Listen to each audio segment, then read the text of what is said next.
Hello and welcome to Business Morning. I am BC Adebayo. Crude oil prices are back below $30 per barrel following sharp losses on Wednesday, caused by hopes that a big buildup in U.S. Inventories may mean producers have little option but to deepen output cuts as the coronavirus pandemic ravages demand.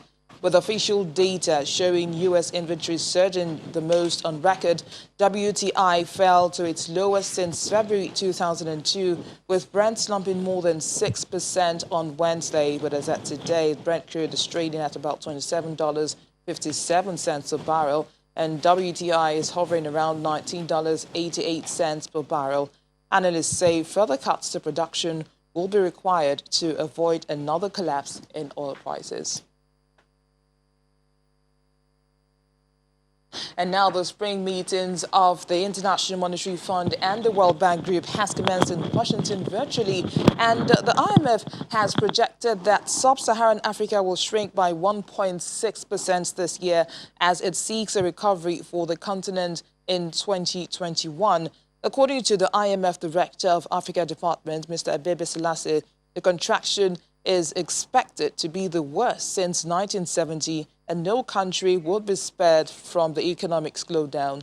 Mr. Selassie warns that Nigeria will be one of the worst hit countries, but asks its leaders to devote more resources towards public health management, infrastructure, and education in order to manage the risk. Meanwhile, multilateral institutions have been releasing a series of reports containing projections for the global economy, and one of which is a concern around global debt. After a meeting of the IMF with finance ministers of the G20 nations yesterday, an agreement was reached to suspend debt payments for the world's poorest countries through the end of the year. Well, joining us for this conversation now is the head of portfolio management at Commercial Partners Asset Management, Victor Alui. Good morning, Victor. Thanks for coming through. Of course, you must have been following the activities of the IMF since their spring meetings commenced. Let's hear your thoughts about their projections for the global economy that sees growth contracting by a negative of 3%. Yeah, thank you very much for having me. I think the IMF meetings, the spring meetings this time, essentially heralded by the ongoing, global pandemic and its potential economic impacts on the global economy.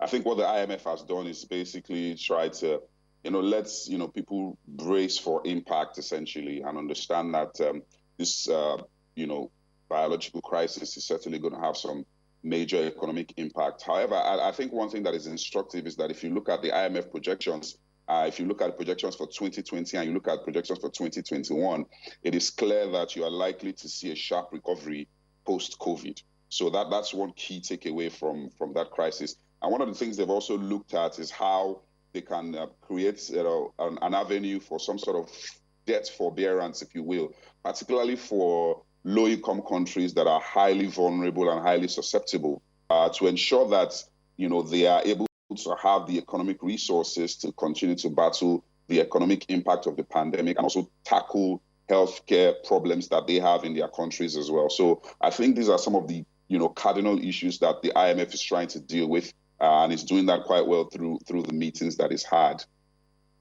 But the IMF and the G20 nations have agreed a debt freeze through the year end for the world poorest economies. How impacting can that possibly be for such countries in their fight against COVID-19?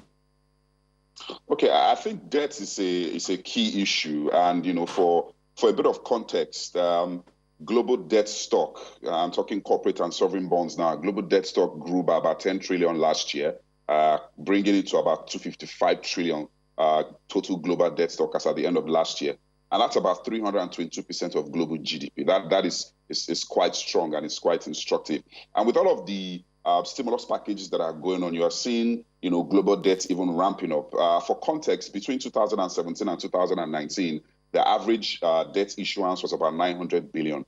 Just last month alone, debt issuance rose by about 2.1 trillion. So it tells you a lot about how global debt is, continues to pile. Also, between the onset of the global financial crisis in 2008 and the end of last year, global debt stock had grown by about 40%. About 71 trillion of that global debt stock is to emerging markets. So, of course, you have a number of vulnerable countries within that spectrum. So for this year, for instance, EMs and emerging markets and certain frontier market economies have to come up with about 20 trillion to service their debt obligations through the end of 2020.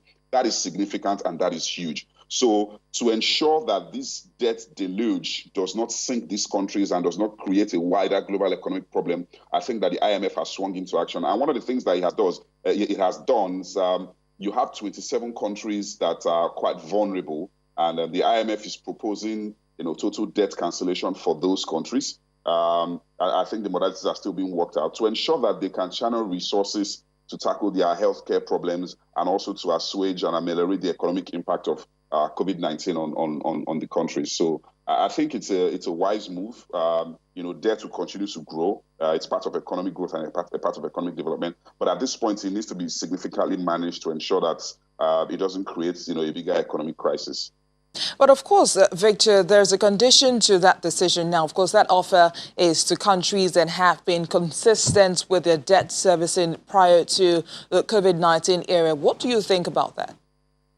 No, I think it's important that the IMF sends a message that, this is not necessarily some form of largesse or some form of, just no recourse. And then countries are just forgiving. You have to consider the fact that, those that will be forgiving are countries that have been, in quotes, good debtors before now. So, yeah, I think those conditions are important. But again, I think the IMF is taking it a step further to try and consider the humanity of the situation, to try and ensure that, these countries are going to be able to cope with the economic challenge and the health challenge that COVID-19 has brought upon us. Of course, there have been reactions, and one of such is coming from Oxfam International, which has reacted, of course, to the considerations now asking for cancellation of debts to the vulnerable countries, of course, rather than suspension. On what side of the bargain do you belong? I think at this point, a debt suspension would just be fine. We need to understand that these debts, there are costs to them. There isn't any free money anywhere. So some sort of moratorium or a suspension of payments for now should be just fine. What it would do is to ensure that, those countries that are weak and vulnerable, even the ones that are, on better footing, are able to channel resources to try and stem the tide and, battle with the, impact of the economic impact of COVID-19. Once all of this blows over and the global economy starts to recover, I think that countries that, have those debt obligations, should begin to look to how they want to service those and, pay that down. I don't think that a total forgiveness might bode well, in this instance, but some sort of, moratorium, some sort of, kicking the can down the road, if you will, I think would be best at this time, because what it would, at the end of the day, what we're trying to do is to create an environment where vulnerable countries don't go down with the economic impact of the COVID-19 situation. Now, we understand that hundreds of commercial creditors also jumped to that deal, which is expected to cover between $14 billion and $25 billion. What are the likely downside risks that such lenders face in either case of a moratorium extension or outright debt cancellation? I think for those commercial creditors, it would certainly be for some sort of moratorium, because an outright cancellation would certainly translate into some sort of loss, if you will, on their own side. Because like I said earlier, these monies are not free. They are raised from, counterpart agencies, and there is cost to these monies. So they are not free. So cancelling them outrightly is basically saying to whoever hold those debts that they should just go home and that there's nothing for them. So I think some sort of moratorium where, interest payments is sort of like rescheduled and pushed forward would be the best case scenario, particularly from the perspective of, those commercial multilateral lenders. But does this decision in any way concern Nigeria, and what are the likely impacts that such decisions could have on capital flows for the country? Well, so there isn't any significant impact. It doesn't significantly concern Nigeria. If you look at the list of the 27 vulnerable countries, Nigeria isn't one of them. And in terms of, borrowings from the World Bank and the IMF, I don't think Nigeria is quite heavy there. But if you look at our total debt stock now, we have about $84 billion. About 27 billion of that is foreign, and about 56 billion of that is local. So it doesn't have any major impact on Nigeria. The discussions that the IMF is having right now doesn't significantly impact Nigeria. We just have to look at how we'll continue to service our own debt situation, look at how sustainable our debt situation will be, going forward, really. So that's it, for Nigeria in terms of, the impact of the ongoing debt talks. Has also approved an immediate relief for some 25 of its member countries, even though that money is yet to be disbursed. Are you bothered about the fact that Nigeria is not included on that list? No, I'm not. I'm not bothered. I mean, they are basically trying to help countries that are in a very, very weak, vulnerable situation pre-COVID, or that when that kind of condition pre-COVID. Nigeria is certainly not one of those countries. So I'm not bothered. It basically also says that before COVID-19 hit, Nigeria debt-wise was standing on a what you want to describe as a decent footing. So again, Nigeria just needs to ensure that our debt situation, continues to carry on sustainably. The issue for us has always been the revenue challenge and how, we're spending a significant chunk of our revenue servicing our debts, really. That has always been the challenge for us. But debt-wise, I think both locally and foreign, Nigeria stands on a decent footing. So I'm not bothered that Nigeria was not on that list. Now, 8 out of the 76 international development countries, sub-Saharan African member nations, are to be eligible for an estimated $11 billion worth of package at 0% interest rate.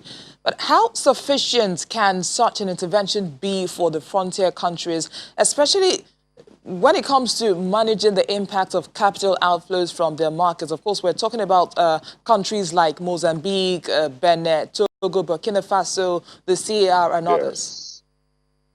Well, I think the issue here right now is not so much about it being sufficient. It's the fact that, something is actually being done.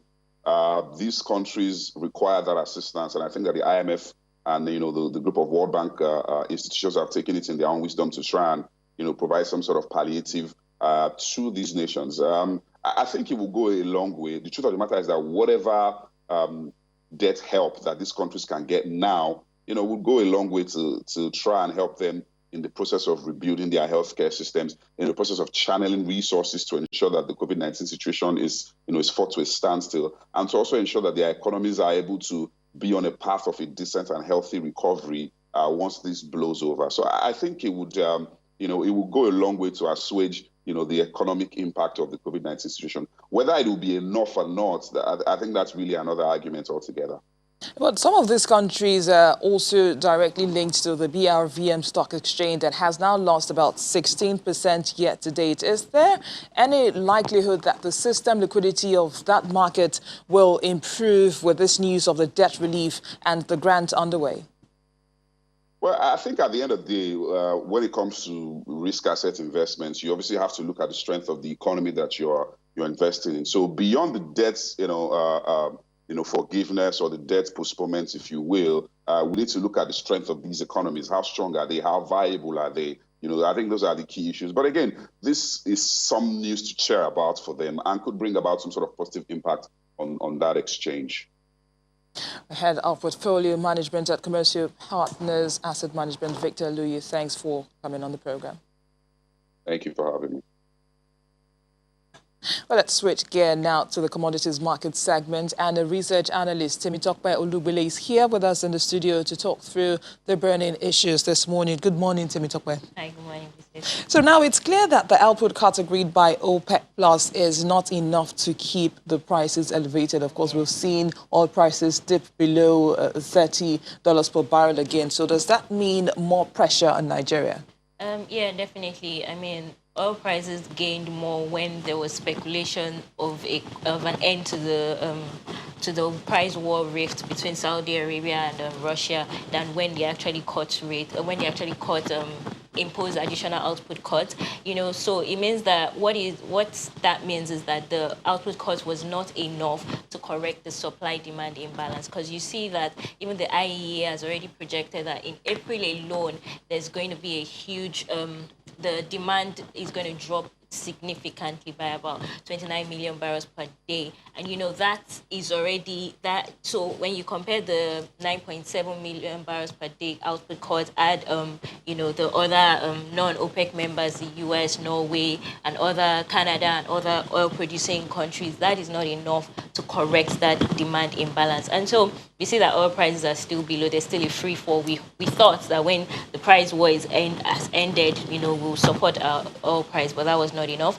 And now for Nigeria, what this means is that we've already seen that due to the COVID-19 pandemic and the price war, we had to revise our budget. We revised the oil price benchmark to $30 per barrel. Oil prices are below that. We revised our production to 1.7 million barrels per day.